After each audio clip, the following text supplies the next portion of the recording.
noche en Nueva Delhi, 11 de la mañana en Managua, 12 de la Nicaragua. noche en 12 del mediodía en República Democrática de Corea.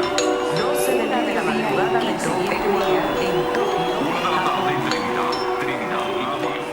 2 de la tarde en Buenos Aires. Bonjour à tous. Donc, moi, je suis ravie de venir vous rencontrer aujourd'hui, que vous soyez venus. Moi, je viens d'Albertville.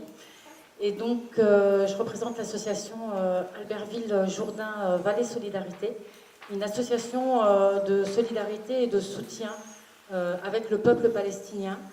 Donc, je vais vous expliquer un petit peu le contexte, qui on est et ce qu'on fait. Donc, notre solidarité, elle ne se limite pas uniquement avec la vallée du Jourdain, mais avec l'ensemble du peuple palestinien occupé par l'État d'Israël. Mais la vallée du Jourdain en particulier est sous administration israélienne. C'est une zone C. Ça veut dire que c'est contrôlé entièrement par Israël.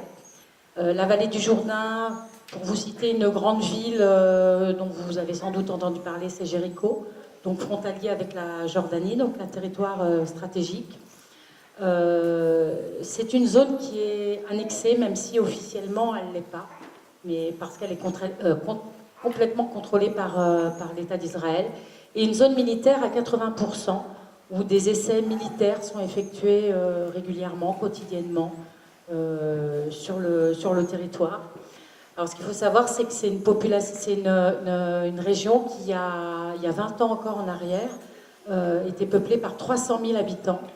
Et au jour d'aujourd'hui, il n'y a plus que 55 000 habitants, dont 30 000 à Jéricho, c'est-à-dire la grande ville de la vallée du Jourdain. Ça veut dire qu'il reste en moyenne 25 000 habitants, beaucoup des Bédouins. Enfin, les Bédouins, ce sont des fermiers, et qui sont régulièrement, quasiment quotidiennement, expropriés de leurs terres. Leurs maisons sont détruites et ils sont chassés par l'armée d'occupation israélienne pour pouvoir construire de nouvelles colonies israéliennes, illégales, déclarées illégales par le droit international, et agrandir des colonies agricoles. Donc il y a beaucoup de cultures qui se font dans la vallée du Jourdain, et des colonies agricoles illégales tout autant, qui produisent les fameuses dattes Medjool que vous voyez dans les supermarchés et qu'on vous invite à boycotter. Notamment, je dis ça parce que le Ramadan va bientôt arriver et que les dattes sont un produit largement consommé. Donc les dattes que vous allez trouver dans les supermarchés sont issues des terres volées des Palestiniens, donc on vous invite à les boycotter. Et donc moi je voulais souligner un problème de la vallée du Jourdain, qui est un problème de l'eau. Donc l'eau des Palestiniens est spoliée par les Israéliens, donc accaparée pour irriguer les terres agricoles des colonies israélienne. Donc les Palestiniens se retrouvent dépourvus d'eau. Donc sur le même territoire géographique, les terres des Palestiniens souvent sont très arides, très sèches, parce qu'ils n'ont pas les moyens d'arroser, de mettre de l'eau, alors que sur les mêmes espaces, les colonies agricoles israéliennes sont toutes vertes, parce qu'ils accaparent l'eau. Et donc cette eau, elle est gérée par une société israélienne qui s'appelle Mekerot. Et l'eau est revendue aux Palestiniens. Il faut savoir que les Palestiniens achètent l'eau, ne peuvent pas la boire gratuitement. Et elle est vendue aux Palestiniens 3 fois plus cher qu'elle n'est vendue aux Israéliens. Donc en gros, l'eau leur est volée. Et en plus de ça, elle leur est revendue 3 fois plus cher qu'aux Israéliens. Voilà. Donc moi, je vous disais que le territoire, il y avait énormément d'expropriations, de démolition de maisons. Il y a un terme pour ça, ça s'appelle de l'épuration ethnique. Voilà, donc nous, on n'hésite pas à employer ce terme. Alors pourquoi notre association, donc Albertville-Jourdain Solidarité, pourquoi? Parce que on a rencontré il y a quelques années en arrière une association qui s'appelle Jordan Valley Solidarity, qui est dans la vallée du Jourdain. Et parce qu'on y venait, notamment Gérard, mon collègue président de l'association qui est là, et il restait à peu près 3 mois à 6 mois de l'année, le temps du visa, pour accompagner, aider, participer à la construction de maisons et d'écoles dans la vallée du Jourdain qui régulièrement étaient détruites par l'armée d'occupation israélienne. Et donc les Palestiniens nous ont demandé si on pouvait créer une antenne française parce que pour pouvoir communiquer, parler de la situation dans la vallée du Jourdain. On n'en parle pas énormément. Les associations n'y vont pas énormément. D'ailleurs, on est la seule association française partenaire de la vallée du Jourdain avec une association britannique et une association brésilienne. Parce que très souvent, les associations renoncent à l'idée d'aller dans la vallée du Jourdain puisqu'ils se disent c'est en zone C. Donc zone C, c'est territoire géré, administré par l'État d'Israël. Donc ils se disent c'est pas la peine d'aller aider à construire puisque ce sera tout ce qu'on fera sera détruit et sera interdit par l'État d'Israël.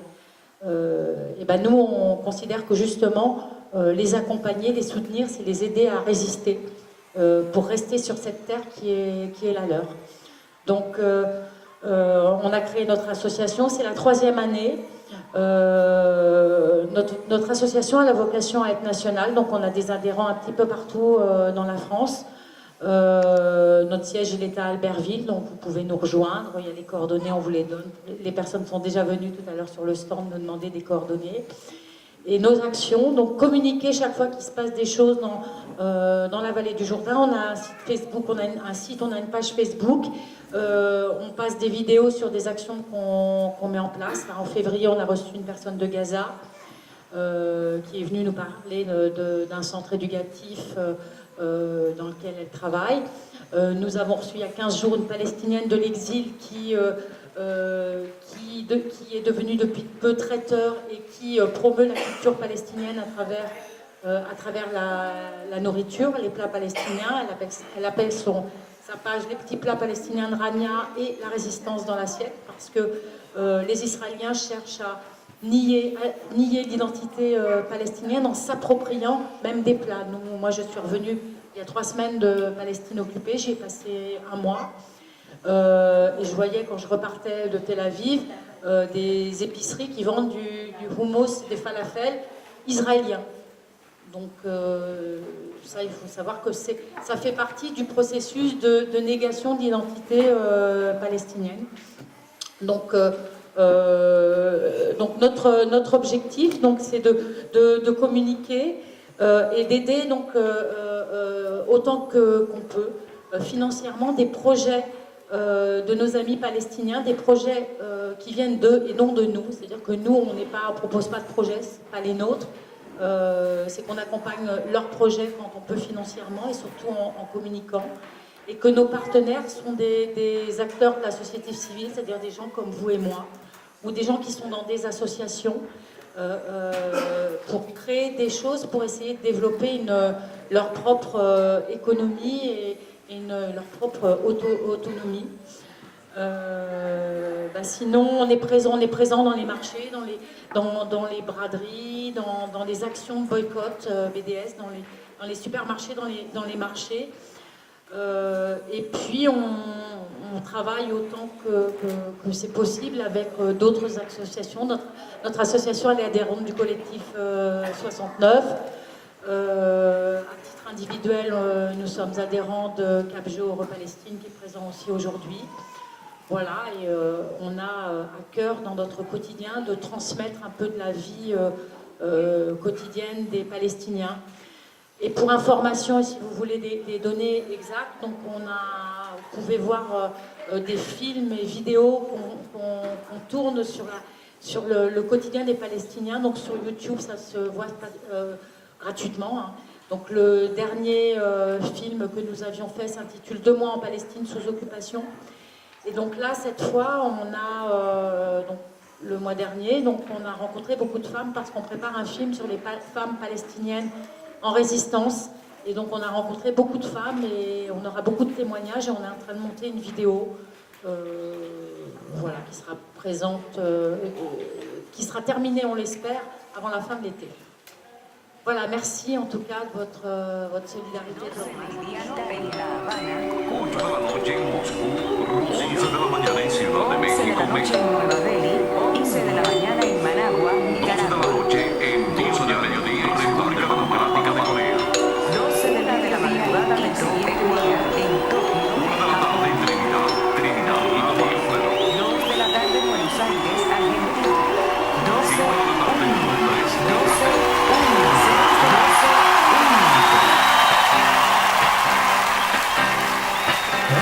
Bonjour. Merci à l'association CEREF de nous avoir invités. Rapidement, le collectif 69 de soutien au peuple palestinien, tout est dans le titre. C'est un collectif d'associations et de partis qui, sur le Rhône, on représente à peu près toutes les associations qui s'intéressent à la Palestine sont adhérentes à notre collectif, ainsi que des partis, d'autres associations, comme qui ont pour les droits de l'homme, etc. Donc, ce qu'on veut, c'est une action qui soit unitaire, donc efficace. Ce collectif existe depuis maintenant de 2001, 2002 par là. Ça fait déjà un certain nombre d'années d'existence. Et alors, il est 69, c'est sur le Rhône, et soutien au peuple palestinien, parce que, c'est vrai que la solidarité internationale, c'est important. Il y a beaucoup de pays où il faut exercer une solidarité internationale, mais la Palestine représente quelque chose de particulier à nos yeux, c'est qu'il y a un déni de droit d'un peuple qui existe depuis tellement longtemps, 60 ans, 70 ans, et peut-être plus encore. C'est une colonisation qui dure depuis l'Empire britannique jusqu'à aujourd'hui, une colonisation de peuplement, une colonisation européenne, de fait.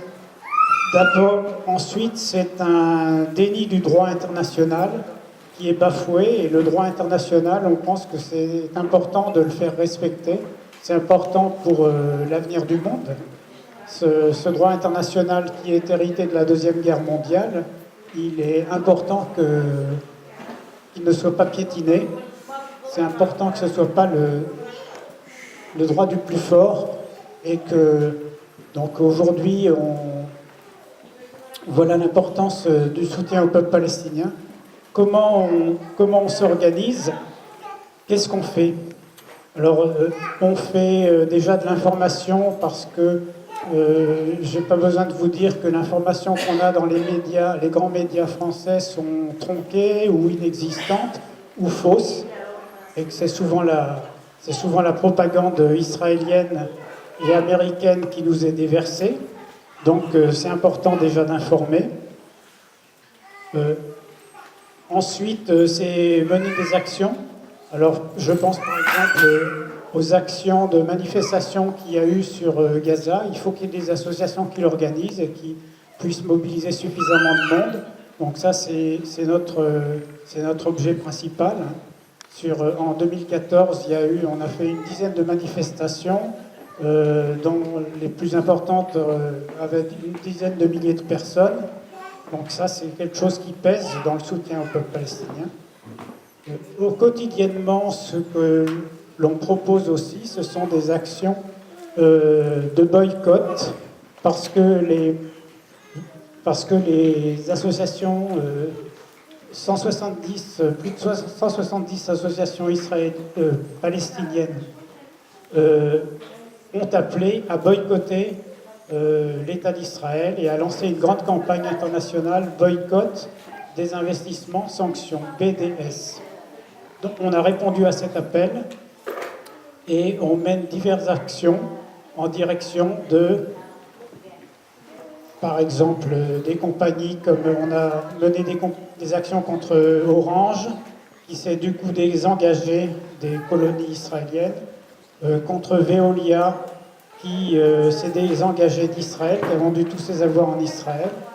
Bon, il y a un certain nombre de victoires et c'est quelque chose qui fait beaucoup de mal à l'État d'Israël, cette campagne de boycott, parce que ça attire beaucoup de personnes, c'est très efficace. En ce moment, il y a par exemple une action, on commence une action contre Hewlett Packard. Donc vous trouverez des informations sur le stand ou sur les sites. C'est une action qui démarre. On a mené, la semaine dernière, on était devant la FNAC, on a distribué 800 tracts, on était une trentaine pour sensibiliser les gens et commencer à engager cette campagne est internationale, donc ça se passe dans tous les pays. Ensuite, on participe à une campagne qui commence sur les banques françaises.